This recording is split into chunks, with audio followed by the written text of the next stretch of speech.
On va enchaîner tout de suite avec la revue de presse culturelle de Frédéric Vion.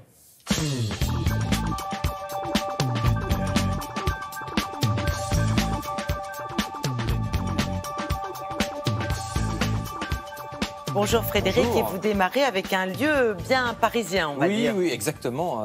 Visite étonnante. Si vous passez par la capitale, vous lirez dans le Parisien ce qu'était autrefois ce lieu magnifique qui s'appelle les Belles Poules. Si je vous dis que ça se trouve près de la rue Saint-Denis, ça vous donne déjà un indice. Oh oui. Il s'agit d'une ancienne maison close. La jeune femme que vous voyez sur la photo a acheté ce local qui servait depuis des années de magasin à un grossiste en vêtements, puisque les maisons closes sont fermées depuis très longtemps.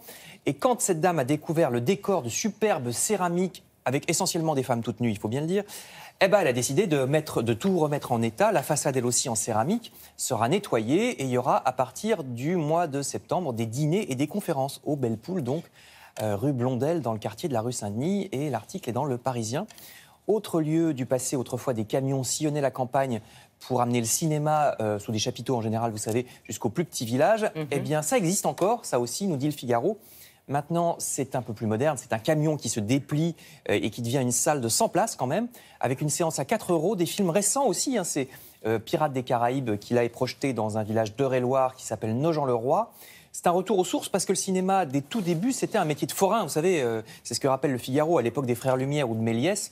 Donc ça marche toujours comme ça. C'est souvent plein. Même s'ils ont de la billetterie, ils ont heureusement aussi une aide de la région Centre-Val de Loire. Donc vous lirez cet article dans Le Figaro.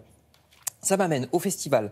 Là aussi, un village, nous dit La Croix. Ne manquez pas le festival au gré du jazz.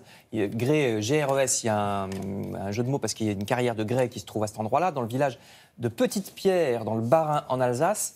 Festival qui a déjà 15 ans, qui amène pas moins de 17 000 spectateurs dans ce village de 600 habitants. Ouais, 600 habitants, 17 000 spectateurs. C'est l'événement de l'été, quoi. Exactement. Alors ça se termine demain, donc dépêchez-vous, il n'y a plus qu'aujourd'hui et demain.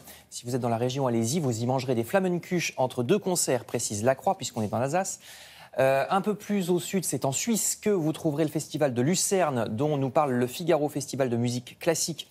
Là, vous avez un peu plus de temps parce que c'est jusqu'en septembre.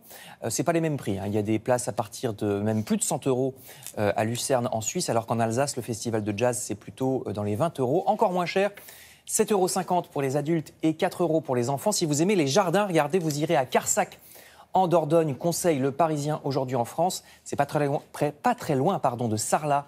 Il y a des jardiniers originaires de Normandie qui ont créé un magnifique jardin que vous voyez, jardin aquatique sur le modèle de ceux qu'on voit dans les tableaux de Monet, avec donc des nymphéas, des grenouilles, des libellules.